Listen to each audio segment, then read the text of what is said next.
Bismillahirrahmanirrahim. Assalamualaikum warahmatullahi wabarakatuh. Para jamaah Al-Asran rahimakumullah yang selalu dimuliakan oleh Allah. Amin ya Allah ya rabbal alamin.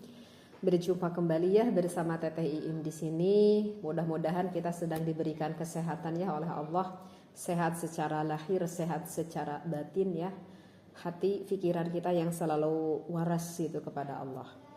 Mudah-mudahan di dalam segala situasi kondisi apapun Allah selalu menyertai kita penuh dengan rahmat maghfirah inayahnya Allah. Amin ya Allah ya rabbal alamin. Kali ini Teteh akan melanjutkan kitab Minhus Saniyah ya. Minhus Saniyah. Tak tahu sekarang sudah episode keberapa ini. Kasabar ya Teh. Ke-45. Ya. Jika yang ingin beristiqomah mendengarkan ngaji kitab Minhus Saniyah nanti bisa dicari saja videonya. Karena kebetulan Teteh mengaji kitab Minhus Saniyah ini diawali dari halaman yang pertama ya, dari Bismillahirrahmanirrahim. Ini masih halaman yang ketiga. Masih halaman yang ketiga. Baik, Bismillahirrahmanirrahim. Alhamdulillahirabbil alamin wassalatu wassalamu ala Bismillahirrahmanirrahim. Alhamdulillahirabbil alamin wassalatu wassalamu ala asrofil anbiya'i wal mursalin wa ala alihi wa sahbihi ajma'in. Amma ba'd. Wa kana Sayyidi Abul Hasan Asyadzali rahimahullahu taala. Di sini ada yang disampaikan oleh Sayyidi Abul Hasan Asyadzali rahimahullahu taala, yaqulu, beliau itu pemimpin tarekat ya. Yaqulu berkata, la yataraqa, kita itu tidak akan naik level kita ya, derajat kita ini muridun sebagai seorang murid. Maksudnya murid di sini adalah seorang hamba yang sedang menjalankan tarekat tersebut. Qattu, sama sekali, illa in sahat, kecuali jika kita merasa syahlahu sebagai murid tersebut, mahabbatul haqqi ta'ala, ada rasa mencintai dalam hati kita itu kepada Allah Ta'ala. Baik, segini aja dulu ya. Ini hanya satu kata aja. Ini kalau kita bisa dipanjang luaskan, ini bisa sampai setengah jam, 1 jam ini. Di dalam hanya satu paragraf saja. Yang disampaikan oleh Imam Abu Hasan Asyadzali ya, Abul Hasan Asyadzali ini berarti membicarakan tarekat. Nah, kita harus tahu dulu nih sebagai tarekat. Karena kebanyakan awamul mukminin mengartikan tarekat itu dengan arti kata yang sempit. Ya.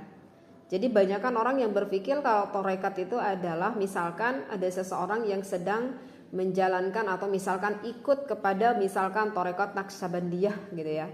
Atau Asyadzaliyah misalkan. Banyak ya tarekat kan. Di Indonesia ini banyak sekali. Nah, yang dimaksudkan tarekat itu bukan hanya sebatas kita masuk ke dalam satu wadah atau satu grup tarekat saja, bukan.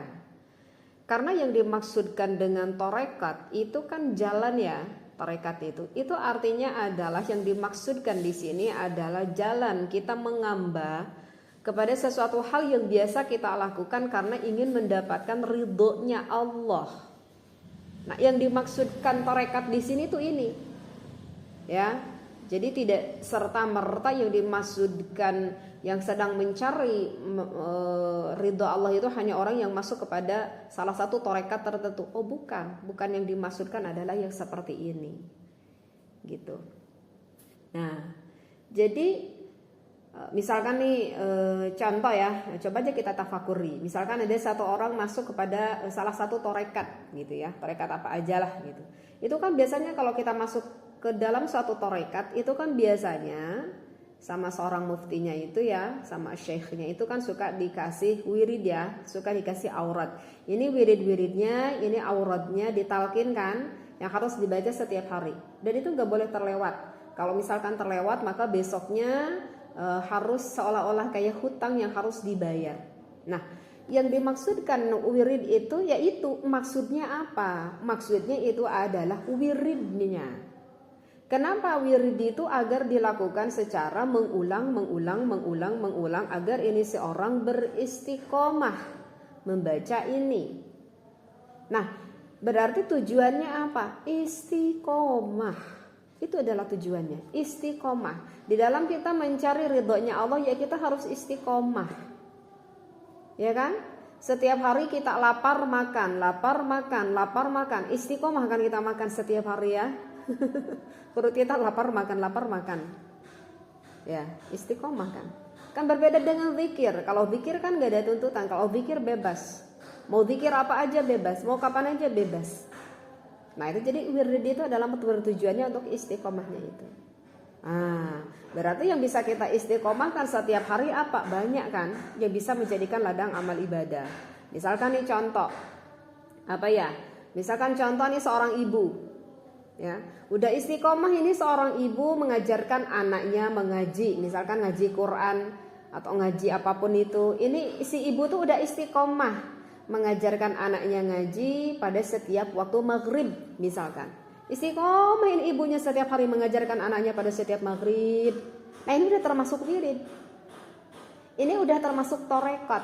Torekatnya apa? Ya torekatnya ini mengajarkan anaknya mengaji, dan ini bisa menjadikan jalan untuk mendapatkan ridhonya Allah. Gitu. Jadi ke setiap kebutuhan manusia itu semuanya gak ada yang sama, beda-beda gitu. Teteh ingat juga ya sama guru teteh gitu ya. Teteh ingat itu sama guru teteh. Guru teteh itu sesepuhnya itu perempuan. Karena dulu teteh itu pondok di daerah Garut itu mayoritas itu santrinya perempuan. Dan teteh itu sebetulnya dulu itu mengaji di pondok pesantren yang lebih dibesarkan ta'alum, belajar yang berhubungan dengan ilmu tajwid sebetulnya ya. Cuman teteh jarang membahas tentang ilmu tajwid. Padahal sebetulnya teteh itu yang lebih didalami adalah ilmu tajwid. Itu guru tuh sudah ada kitab yang wirid. Kitab yang wirid. Yang wirid itu kitab apa? Kitab Tuhfatul Atfal, kitab Jazariyah, kitab Hidayatul Mustafid gitu ya. Ada 4 kitab itu yang didawamkan oleh guru teteh. Kalau udah tamat ngaji Fathul Atfal ke Hidayatul Mustafid, kalau udah Hidayatul Mustafid ke Jazariyah gitu. 4 kitab itu terus saja diulang. Sampai teteh sendiri selaku seorang muridnya padahal belum tentu bisa, tapi rasa bosan sudah ada. Ini aku ngaji Tuhfatul Atfal itu kitabnya sangat tipis banget dan kitabnya pun kecil, tipis banget. Sampai ada rasa dalam hati ini bosan banget ini, aku udah ngaji kitab Fathul Atfal ini sampai udah gak tahu berapa tamatan, ini lagi yang dikaji. Waktu itu kan belum terlalu paham juga, lebih memperdalam akan ilmu tasawuf. Ya setelah mengetahui mengaji ilmu tasawuf, masya Allah, ternyata ini adalah wiridnya ataupun ya ini wiridnya guru teteh ini adalah mengaji kitab ini. Masya Allah. Dan teteh juga ingat ya di dalam kitab Ta'limul Muta'alim, kalau misalkan kita mendengarkan suatu ilmu 1000 kali kita mendengarkan ilmu, misalkan kita udah menerangkan fardu wudu, coba kita dalam hidup pernah mendengarkan pembahasan tentang fardu wudu itu berapa kali? Kalau di dalam kitab ta'lim misalkan 1000 kali sudah kita mendengarkan yang menerangkan tentang fardu wudu, ada rasa bosan dalam hati, maka kita itu bukan termasuk orang yang ahli ilmu. Kalau dihitung-hitung kayaknya 100 kali pun kita belum pernah ya sampai 100 kali mendengarkan yang menerangkan akan bab wudu misalkan.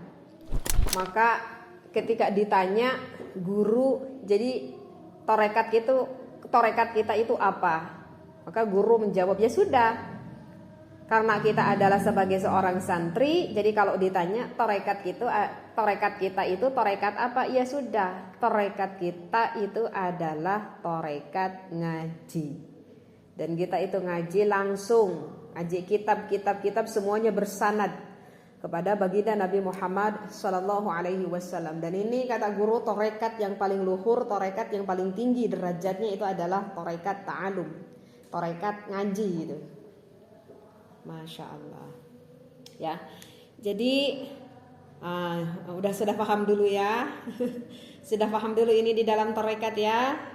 Jadi yang dimaksudkan torekat itu bukan berarti masuk ke dalam suatu lembaga torekat, bukan hanya itu aja ya. Kita udah paham apa saja itu amal yang bisa kita lakukan. Nanti semakin diperjelas lagi.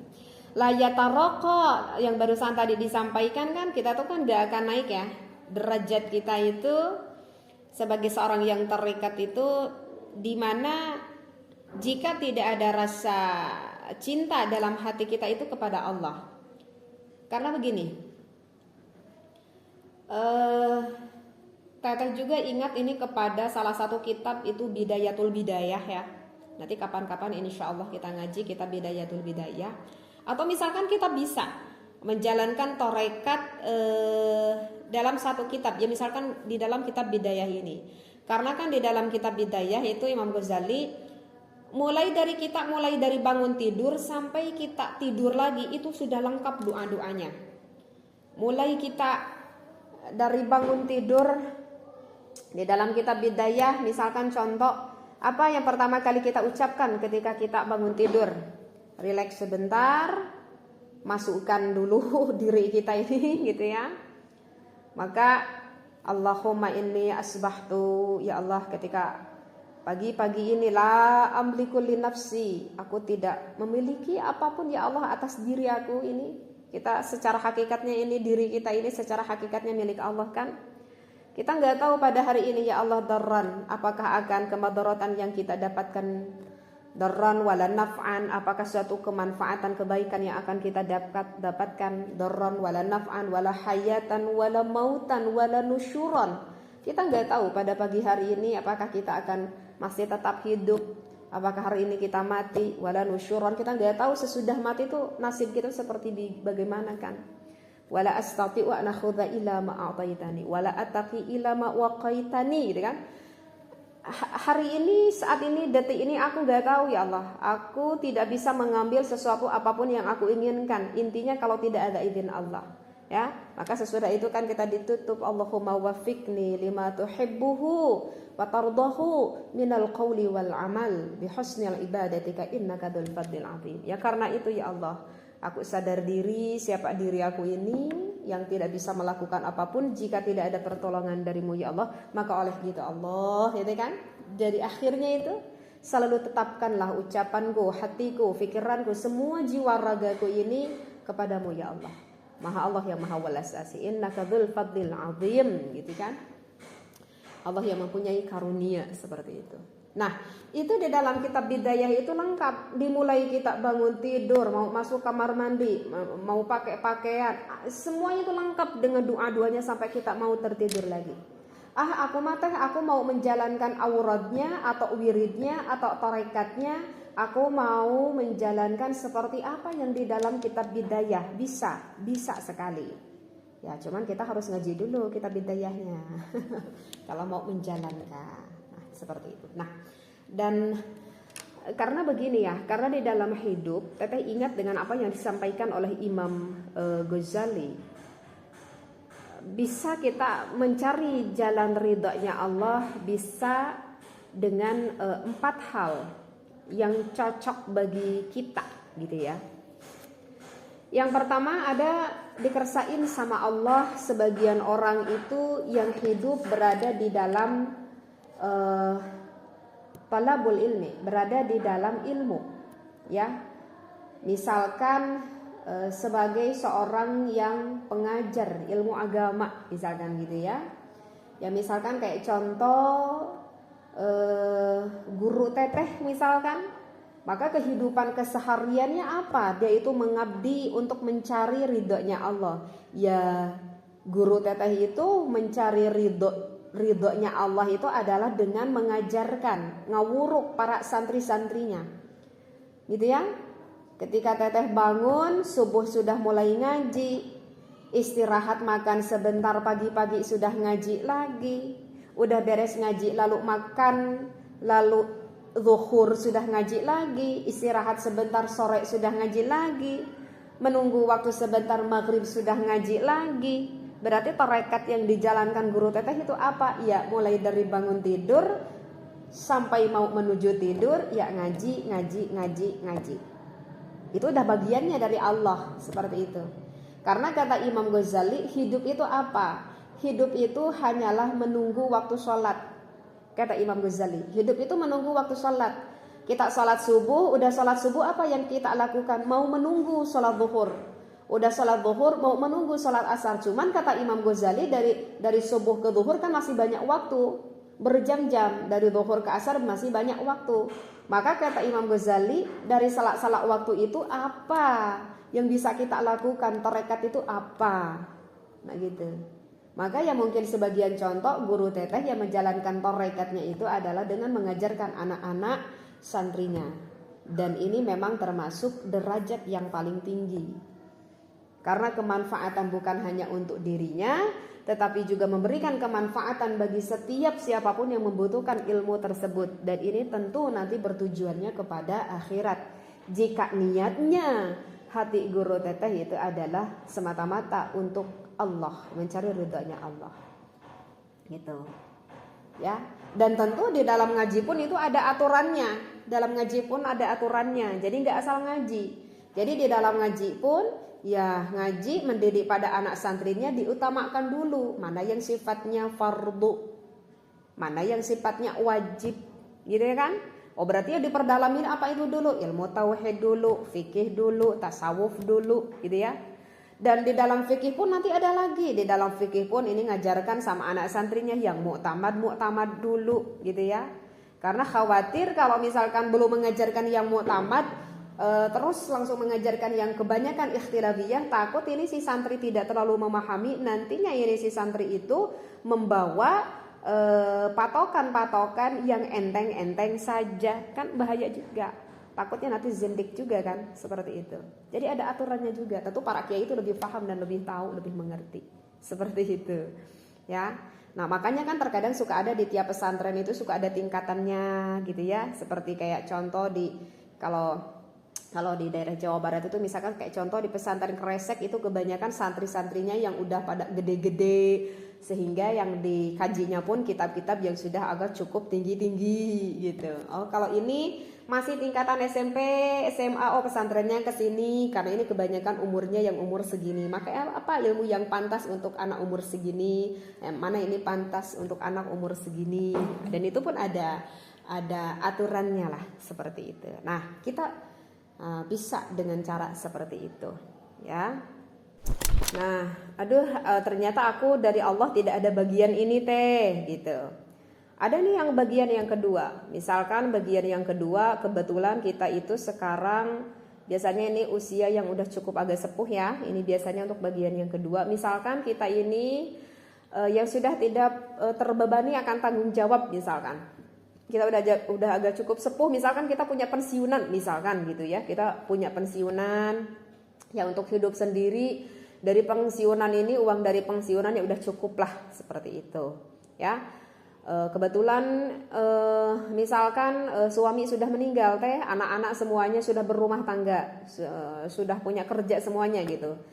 Saya tidak membebani anak saya, misalkan kebetulan saya punya pensiun, nggak ada kerjaan ini si ibu ini, misalkan nggak ada kerjaan sama sekali.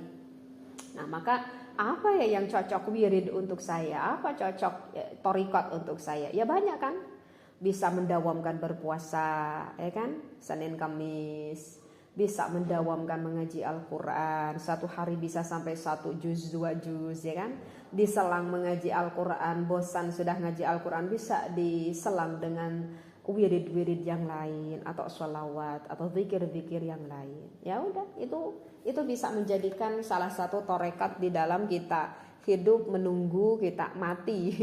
Menunggu dari udah sholat subuh, menunggu ke zuhur, menunggu ke asar, ke maghrib, ke isya, dan ke subuh lagi, itu pun kalau masih diberikan umur. Nah ini berarti untuk dirinya sendiri ya. Nah seperti itu. Terus yang ketiga yang disampaikan oleh Imam Ghazali di dalam kitab Bidayah itu adalah misalkan kita dikersain oleh Allah, kita itu menjadi berada di dalam harta ya.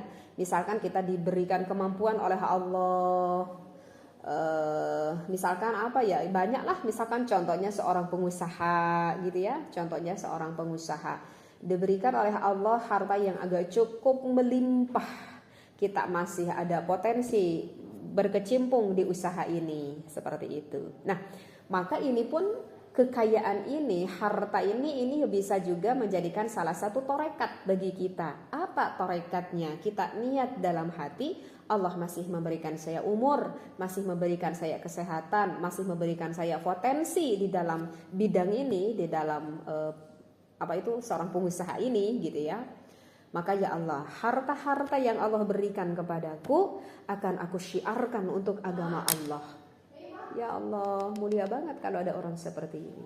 Jadi hasil dari kekayaannya, misalkan aku cinta ya Allah kepada kiai, karena ini kiai yang menyebarkan ilmu agama. Aku cinta ya Allah kepada siapapun yang menyebarkan ilmu agama. Maka setiap misalkan gitu ya, amin ya Allah ya Rabbal Alamin. Misalkan ini contohnya teteh jadi pengusaha gitu ya, amin ya Allah. Kemudian niat dalam hati, ya Allah ini guru-guru teteh biar tenang, guru-guru teteh itu mengajarkan ilmunya kepada anak-anak santri, biar guru teteh ini tidak memikirkan bagaimana untuk nasib makan keluarganya, biar tenang mendidik anak-anak santrinya. Maka ya Allah, aku niat dalam hatiku ini setiap bulan akan kupasok misalkan berupa uang agar guruku tuh tenang ketika mengajarkan ilmunya. Ya Allah. Nah, itu bisa menjadikan salah satu tarekat yang begitu mulia.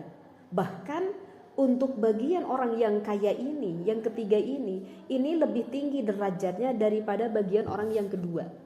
Yang tadi hanya beraurat. Karena tadi yang kedua itu yang barusan teteh terangkan kan itu kemanfaatan hanya untuk dirinya sendiri.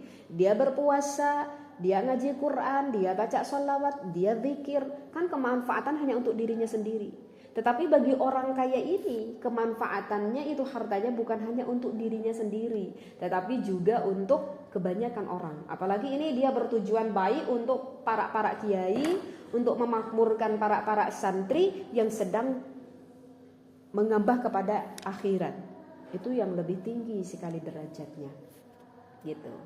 Ya. Nah, ya apa aja lah gitu kita niatkan ini si harta itu untuk kebaikan, keridhaan yang diridhoi oleh Allah. Misalkan aduh ya Allah, aku kaya sekali. Kebetulan aku melihat masyarakat di sekitar sekelilingku ini ekonominya menengah ke bawah, bahkan sangat ke bawah banget. Karena aku perhatikan hampir tiap rumah itu punya pinjaman ke Bank Emok misalkan. Kalian tahu Bank Emok? Ya tahu, di kalian itu bank apa namanya? Kalau di daerah teteh ini namanya Bank Emok ini. Ya Allah, ini hampir setiap rumah ini takutnya tidak berkah, berkecimpung dengan riba. Agar tidak riba, maka ini tetangga nanti semuanya meminjam uangnya kepadaku. Ya, sesuai dengan ilmu fikih, sesuai dengan ilmu syara tentunya ya. Seperti itu tujuan baik kan. Nah, seperti itu. Jadi kekayaan yang Allah berikan kepada kita itu adalah untuk mencari keridhaan akhirat. Dan kata Imam Ghazali, kalau misalkan aduh gimana nih teh, aku bukan sebagai seorang pendidik, aku bukan seorang santri juga, aku bukan orang kaya juga, tetapi misalkan ini yang terakhir kata Imam Ghazali, aku adalah orang yang ya biasa-biasa aja, sederhana aja. Misalkan seorang suami yang hanya mampu mencari kasab untuk keluarganya saja, ya kan?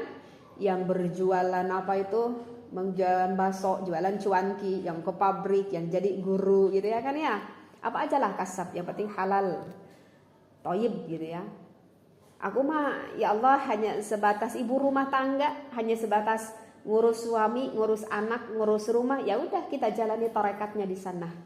Seperti itu. Dan kata Imam Ghazali, orang yang seperti ini pun ini termasuk selamat. Kenapa termasuk selamat? Ya karena ini orang itu tidak memikirkan orang lain, tidak mengikuti akan urusan orang lain. Dia fokus saja ke dirinya gitu. Misalkan seorang bapak yang kerja di pabrik, ya dia berangkat dari rumah, bismillah, dia pergi ke pabrik. Di pabrik tuh dia nggak ada waktu untuk ngurusin orang lain kan, karena lagi fokus kan kerja gitu di pabrik. Gak ada waktu untuk ngegibah. Gak ada waktu untuk ngegibah. Dia fokus saja kerja, udah kerja dari pabrik capek, dia pulang ke rumah, berkumpul dengan keluarga, istirahat. Dan tentu ini seorang bapak yang di pabrik ini tidak melalaikan kewajiban-kewajibannya, sholatnya, puasanya, ya, mengurus anak-anaknya yang sesuai dengan jalan ridha Allah. Kata Imam Ghazali, ya sudah cukup. Seperti itu. Nah, begitu yang disampaikan oleh Imam Ghazali. Dan ini tuh sudah ada di dalam kitab Bidayah. Dipermudah, sudah difasilitasi oleh Imam Ghazali di dalam kitab Bidayah. Kamu tuh bagiannya yang di mana? Apakah bagian sebagai seorang yang ilmu atau harta atau kasab yang mana? di dalam kitab Bidayah itu sudah dikasih mana ini aurad-aurad atau tarekat-tarekat yang cocok dengan apa yang saat ini kita jalani. Nah, jadi ini kayaknya nanti kapan-kapan insya Allah ya kita pun harus ngaji kitab Bidayah. Nah, yang namanya kita untuk mencari ridha Allah, yang namanya ibadah itu pasti semuanya tuh pasti akan ada diberi ujian ya. Tidak ada di dalam hidup, karena namanya hidup itu darul balai. Namanya hidup itu adalah ujian. Tidak ada satu orang pun yang terlepas dari darul balai, dari ujian tersebut. Kata Imam Ghazali, dari 4 karakteristik orang ini pun ya empat-empatannya itu akan ada kekurangan, kelebihan, intinya akan ada ujiannya di koridornya atau di tempatnya masing-masing. Nah, kalau untuk orang yang pertama tadi apa? Yang pertama itu adalah misalkan seorang pendidik gitu ya, yang mengajarkan ilmu agama. Apa kelebihannya? Kelebihannya tentu kalau ibarat perusahaan itu kayak investasi gitu ya, kayak investasi. Misalkan guru teteh punya santri 100 orang, diajarkanlah ilmu yang wajib kepada murid-muridnya kepada 100 orang tersebut. Kemudian 100 santri tersebut mengamalkan ilmunya dari guru teteh. Maka akan amal yang dilakukan oleh 100 santri tersebut akan sampai kepada guru teteh. Bagaimana ini pahalanya? Sudah tidak terbayang ini guru teteh. Terus dari 100 santri tersebut misalkan diamalkan. Kemudian ini ilmu disalurkan lagi misalkan kepada anak didiknya lagi. Misalkan yang 100 santri ini misalkan diajarkanlah pada anaknya, diajarkan pada tetangganya, atau ada lagi santri-santri yang lainnya, tetap menyambung ini terus kepada guru teteh. Misalkan guru teteh nanti wafat, guru teteh misalkan wafat, meskipun guru teteh wafat, ini misalkan tahu-tahu sudah 1000 santri, sudah 2000 santri, semuanya pahala sampai kepada siapa? Kepada guru teteh. Ibarat perusahaan kayak punya saham besar semakin membesar, terus saja saldo masuk pada kita, saldo terus masuk pada kita. Ini kita diam aja, tapi saldo ada di mana-mana. Beruntung sekali, sangat beruntung sekali. Nah, itu kelebihannya. Tetapi jangan dikira, kata Imam Ghazali, ya rintangannya ada, ya rintangannya pun ada. Rintangannya apa? Rintangannya cukup ngeri. Rintangannya begini, rintangannya setiap hari semakin kita menambah ilmu, tapi na'udzubillah summa na'udzubillah, tetapi tidak mencerminkan di dalam hatinya, tidak dekat kepada Allah.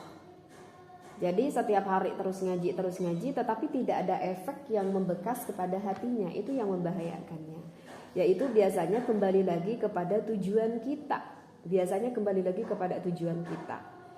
Makanya tadi teteh bilang kalau kita di dalam ngaji pun kan ada aturannya seperti itu. Jadi jangan bertujuan ngaji itu hanya sebatas untuk ramenya saja. Oh, pada saat ini tuh sekarang tuh lagi rame banget ya. Sekarang tuh lagi naon atuh disebutna teh rame teh nya pi. Naon? Viral. Oh, ke usum geuningan.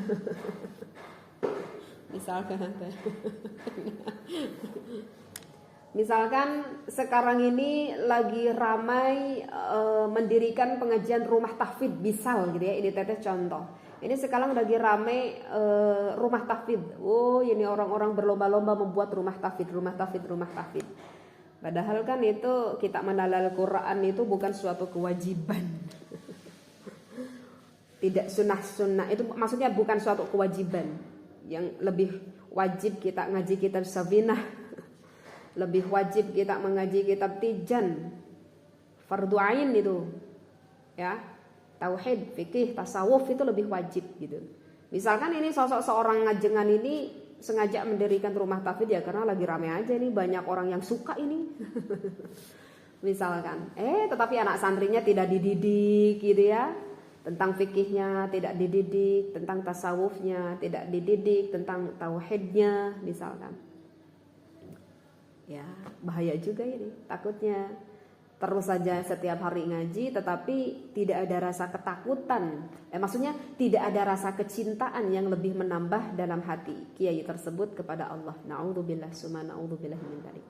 Ya inilah untuk ujian yang pertama bagi orang yang lagi menambah ilmu. Maka itu kembali lagi dari awal tujuan kitanya apa gitu ya.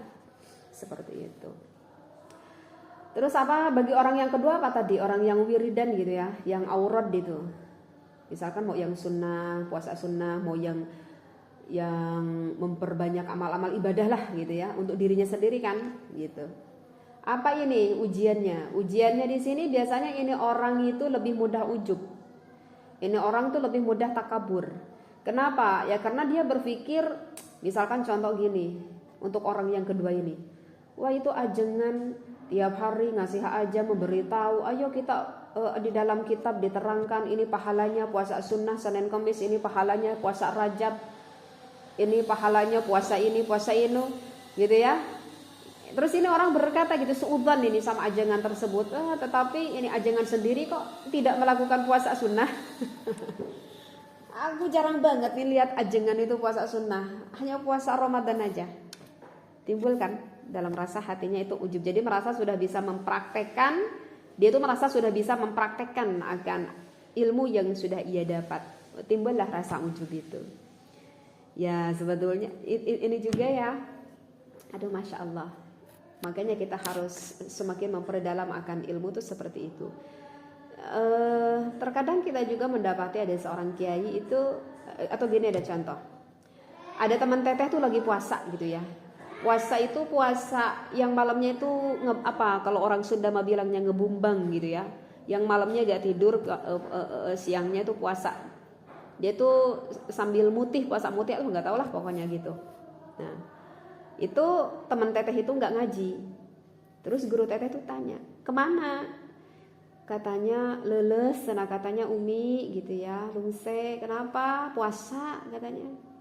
Dimarahin itu teman teteh itu. Kata guru teteh, untuk apa kamu melakukan puasa? Puasa itu hukumnya sunnah, ini ngaji itu hukumnya wajib. Ya. Atau misalkan gini, teman teteh itu lagi aurat, ada zikir tertentu mungkin yang ingin dibaca, dibaca gitu zikir. Dimarahin sama guru teteh, untuk apa kamu berzikir? Zikir kita sebagai seorang santri apa? Udah ngapalin kitab, nahwu sorofnya tuh apalin. Tajwidnya itu apalin. Ya karena pada saat ini kita sebagai seorang santri ini kewajibannya. Nah ibaratlah seperti itu ya. Maka terkadang teteh juga menemukan ada seorang guru yang jarang banget itu melakukan puasa sunnah, jarang banget kayak puasa Rajab dia jarang banget puasa. Ya karena ada yang lebih penting daripada itu, ya guru teteh setiap hari ngaji itu wajib daripada puasa sunnah. Seperti ibaratlah seperti. Nah terkadang orang yang untuk orang yang kedua ini tantangannya itu adalah ya begitulah, hatinya ujub, hatinya takabur, merasa sudah bisa melakukan amal ibadah-ibadahnya. Wah aku ini sekarang udah bertahajud sampai 8 rakaat duha itu, sampai 8 rakaat tahajud, sampai 12 rakaat sehari aku bisa sampai 2 juz. Puasa Senin Kamis Rajab sampai tanggal 30. Nah ini yang harus perlu kita tafakuri. Dan kata Imam Ghazali untuk tantangan, kekurangan, ujian untuk orang yang ketiga itu berarti siapa? Yang kaya ya. Nah ya, yang kaya itu jelas sulitnya itu tadinya bertujuannya baik untuk akhirat, ya akhirnya lupa gitu akan dunianya. Tadinya bertujuan ya Allah, ini aku mencari dunia ini ya Allah untuk kebaikan umat, untuk kebaikan umat. Ya sudah ada uang di depan kita untuk kebaikan diri sendiri. Tadinya untuk kebaikan akhirnya ya sebetulnya bukan berarti di dalam harta itu kita itu tidak boleh menikmati, boleh kok kita menikmati seperti itu. Boleh menikmati, sekali-kali kita ingin jalan-jalan, boleh, tidak dilarang kok oleh agama. Kita sekali-kali ingin membeli pakaian yang agak lebih mahal, boleh. Tetapi sebagiannya dan lebih besarnya kita sisihkan untuk akhirat. Bagusnya ya seperti itu. Nah terkadang ketika sudah diberi kekayaan yang melimpah ruah, terkadang ini si manusia itu lupa akan tujuan awalnya, ya akhirnya untuk melajurkan hawa nafsunya seperti itu. Nah, ini untuk tantangan yang ketiga. Berarti untuk yang keempat siapa tadi teh? Yang yang ketiga orang kaya, berarti yang keempat itu yang usahanya ya, yang usaha yang sederhana lah gitu. Usaha pun hanya cukup untuk kebutuhan keluarga kan ya, tadi yang keempat. Nah kata Imam Ghazali, tantangan rintangannya itu kalau misalkan diberi kefakiran, kalau diberi kefakiran maksudnya ekonominya kurang gitu ya, maka dikhawatirkan nanti terjerumus kepada suatu kekufuran. Terjerumus khawatir ini orang nantinya menjadi tomak gitu ya, selain kepada Allah, mengharap rezeki diberikan oleh orang lain, oleh saudaranya, oleh tetangganya misalkan. Jadi intinya ya tidak ada yang selamat kata Imam Ghazali. Dari keempat bagian ini pun ya setiap orang itu ya namanya ibadah tentu akan punya ujiannya masing-masing. Ya jadi kita tidak bisa memandang orang lain atau menghinakan salah satunya. Enggak bisa. Itu kita tuh punya ujiannya di jalan kita masing-masing. Enggak bisa kita sebagai orang yang ekonominya rendah bilang kepada orang yang kaya, "Oh, itu sih kaya no," gitu ya. Itu orang yang hubud dunia, enggak bisa. Orang yang kaya bilang kepada orang yang fakir, itu yang si fakir toh, orang yang selalu mengharap-harapkan diberi oleh orang. Oh, enggak bisa. Kita bilang seperti itu. Toh namanya hidup punya ujian, jalannya masing-masing. Nah, jadi gitu ya. Aduh Masya Allah, ini teteh belum satu baris sudah panjang begini ini pembahasan. Kemudian wala yuhibbuhul haqqa ta'ala hatta yabghadad dunya wa ahlaha. Ya, jadi kita sudah paham ya di sini rasa cinta kita itu kepada Allah, dan tidak akan mencintai Allah kita, maksudnya begini, kita itu akan sulit sekali mencintai Allah. Kita itu akan sulit sekali di dalam hati kita itu ada rasa cinta kita itu kepada Allah hatta yabghadad dunya wa ahlaha. Ini sebetulnya ini teteh tuh ngaji ilmu tasawuf ini ilmu berat gitu ini sebetulnya. Ini ngaji untuk teteh sendiri ini sebetulnya. Jadi kita itu akan sulit punya rasa cinta hati kita itu kepada Allah hatta yabghadad dunya, sehingga hati kita itu merasa benci kepada dunia wa ahlaha, dan juga maksudnya ahlaha di sini itu segala isi-isinya dari dunia tersebut. Wa yazhadu fi na'imid darain, dan kita itu harus zuhud di dalam nikmat dunia dan juga akhirat. Baik, segini aja bisa kita ngaji 1 jam. Terkadang kita suka kebingungan ya di dalam mengartikan akan cinta dunia tersebut. Bukan berarti sekali lagi orang yang kaya itu adalah cinta dunia, orang yang fakir orang yang tidak cinta dunia. Bukan seperti itu. Karena ini kalau urusan cinta kan itu urusan hati. Jadi kita tanyanya pada hati kita aja sendiri. Jadi kalau orang yang cinta dunia itu dia mengaplikasikan dari dunianya itu hanya semata-mata untuk ukuran hawa nafsu saja. Atau misalkan dia ingin mendapatkan keagungan, dia ingin mendapatkan kepujian. Itu kan wa'alaha, itu juga sama termasuk dari bagian dunia tersebut. Ya kan tadi teteh bilang kan itu ada contoh yang dikerasain sama Allah, jadi seorang pengusaha yang kaya tetapi bertujuan niat hatinya kebaikan untuk ridho akhirat. Kan kita nggak tahu ya, orangnya kaya raya tetapi hatinya akhirat. Apakah itu termasuk cinta dunia? Oh tidak, karena tujuannya untuk mencari ridhonya Allah. Oh apakah kita melihat orang yang fakir, oh berarti itu adalah orang yang zuhud? Belum tentu juga, siapa tahu hatinya mah itu teh tidak bersyukur kepada Allah. Ya itu kan urusan hati, kita nggak ada yang tahu. Jadi di dalam kita mengaplikasikan kehidupan kita sehari-hari, nanti ada sih ke depannya ya, cuma teteh nggak bisa bahas dulu sekarang. Insya Allah nanti di video selanjutnya kan itu misalkan kita bisa ibarat seperti pakaian, ibarat seperti makanan, yaitu sebetulnya kembali lagi kepada tujuan niat hati kita.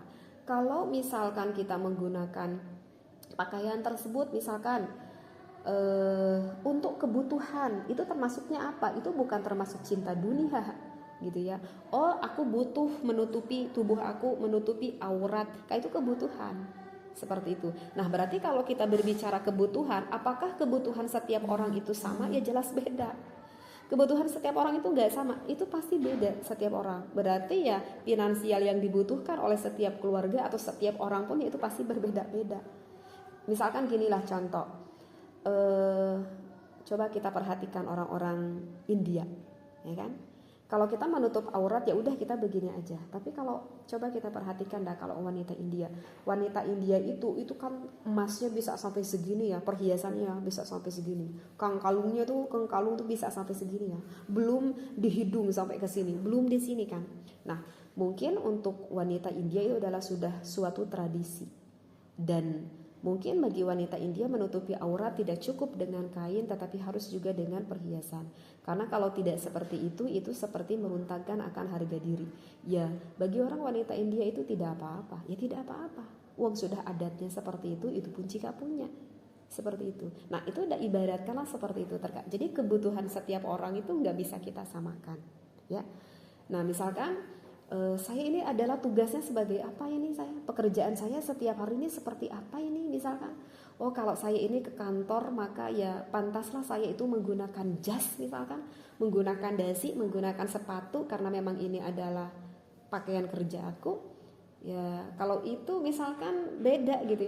Nah, ini harga jasnya aja udah berapa gitu. Nggak bisa disamakan kan. Aku ibarat begitulah.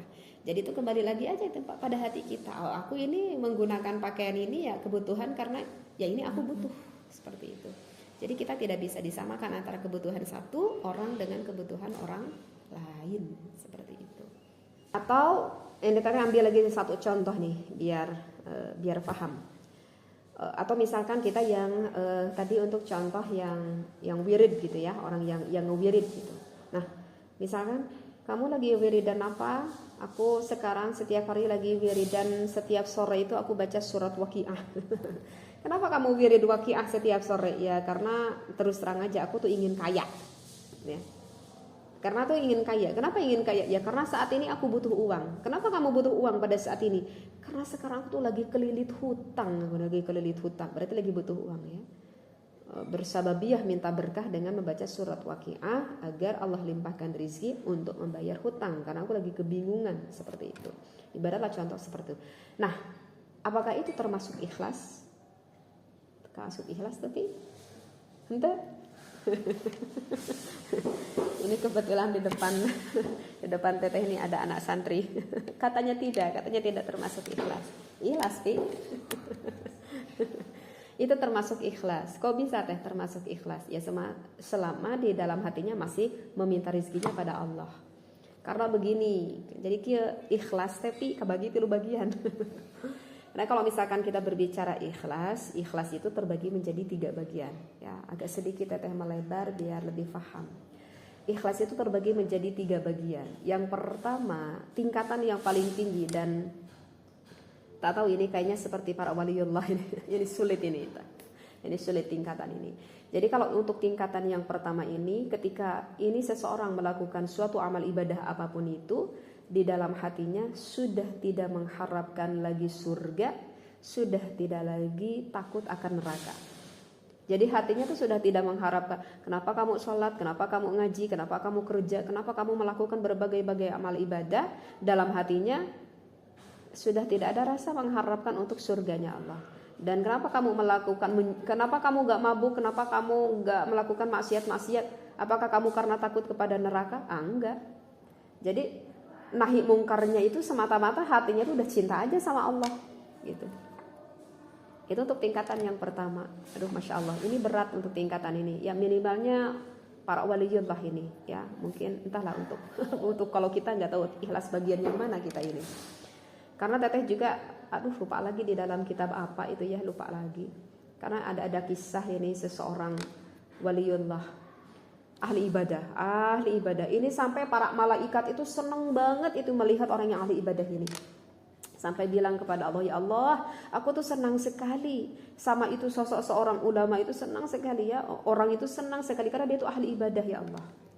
Terus Allah berkata kepada, ya Allah aku ingin berkunjung, aku ingin bersilaturahmi. Bolehkah Allah izinkan aku ingin bersilaturahmi? Karena kalau ibarat ngefan mungkin ya.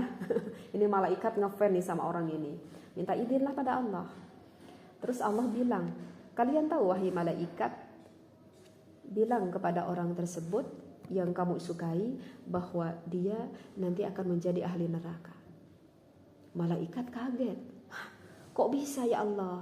Padahal ini adalah hal ibadah. Aku lihat itu siang malam dia adalah ibadah. Kok bisa kata Allah ini ahli neraka?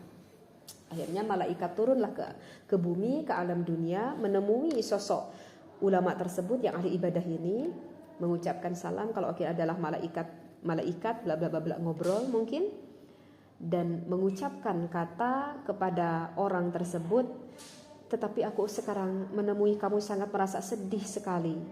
Kenapa sedih? Karena Allah berkata kepadaku kalau kamu itu tidak menjadi ahlul jannah. Tetapi kata Allah, kamu nanti akan menjadi ahlun nar, akan menjadi ahli neraka. Mun papi ngadangu gitu jika kumaha. Bukan lewas, pae harita. Ya, kalau misalkan gitu ada malaikat yang menemui teteh, bilang sama teteh kalau teteh ahli neraka, apa?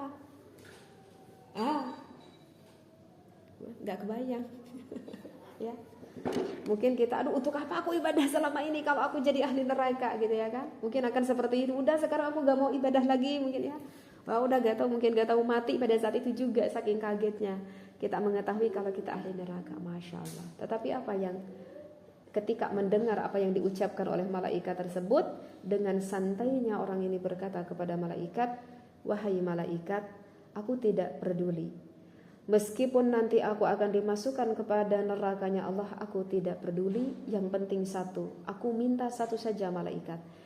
Yang penting ketika aku berada di dalam neraka, hatiku masih tetap penuh pendirian rasa cintaku kepada Allah. Ya Allah, ini kisah ini terus yang terngiang-ngiang, yang ditafakuri ini sama teteh. Malaikat kembali bertemu kepada Allah. Ya Allah, ternyata ini jawaban orang tersebut.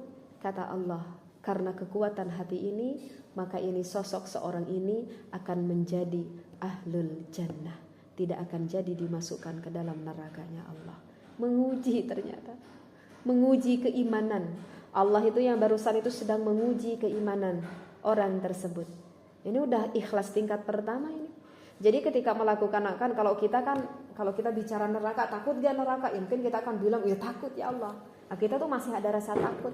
Nah, untuk ikhlas yang kedua, ketika kita melakukan amal ibadahnya itu, ya kita tuh kayak anak TK. Mau melakukan kita ibadah ini karena kata kiai ini pahalanya besar, nanti akan dimasukkan ke surganya Allah. Kalau kamu melakukan ini, nanti kamu akan masuk ke nerakanya Allah. Kalau kita kan masih seperti itu ya, kita mah kayak anak TK gitu. Karena kita tahu dapat imbalan, mau melakukan amal ibadah. Ibaratlah seperti itu. Itu ikhlas tapi itu masih tetap ikhlas. Nah, itu ikhlas yang kedua. Dan untuk ikhlas yang ketiga itu adalah tingkat seseorang ketika melakukan amalnya itu, ya dia juga minta sama Allah, ya Allah, aku ingin mendapatkan keuntungannya juga, bukan hanya sekedar di akhirat, tetapi pada saat ini juga ketika aku di dunia, aku ingin mendapatkan keuntungannya itu. Ya ibarat seperti tadi baca surat Waqiah mengharapkan mendapatkan rizki. Tetapi kan baca surat Waqiahnya tetap hatinya mengharapkan yang mendatangkan rizki siapa? Allah. Ya kan? Berarti masih tetap ada ikhlas. Ya masih tetap ada ikhlas. Wong hatinya masih minta rezekinya kepada Allah. Nah, kecuali kalau misalkan papi ketika dalam hati kita mengharapkan bukan rezeki datang dari Allah, dari orang lain, baru bukan ikhlas. Itu lagi apa? Papi teh meni ayeuna teh meni getol ngaji gitu ya. Meni getol puasa, getol naon. Sabab cek si mamah lamun abi getol ngaji teh engke tiap bulan rek ditambahan bekal teh. Berarti tujuan anak yang memberi rezekinya siapa? Pi ibu bapak kita, meren ibaratnya seperti itu ya. Jadi kenapa? Jadi kalau yang bukan ikhlas itu ya yang tomak gitu nih nggak ngasih ngarep rapat rezekinya oleh orang lain. Ya Allah, seperti itu. Ini sebetulnya kajian kitab Minhajus Saniyah ditujukan wabil khusus untuk teteh sendiri gitu ya.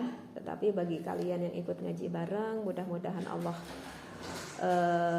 memberikan hati yang bersih kepada kita semuanya, sehingga ilmu itu datang kepada hati kita, sehingga Allah memberikan kewarasan kepada diri kita. Setiap apa tindakan yang kita lakukan itu itu semata-mata kewarasan karena hati kita itu ingat kepada Allah, seperti itu ya. Ya begitulah ikhlas itu.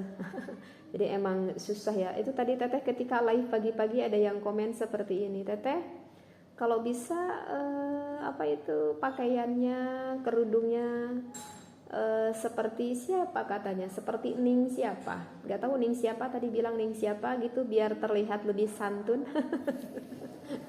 Tadi ketika Teteh live biar terlihat lebih santun. Oh gitu ya. Teteh senyum aja.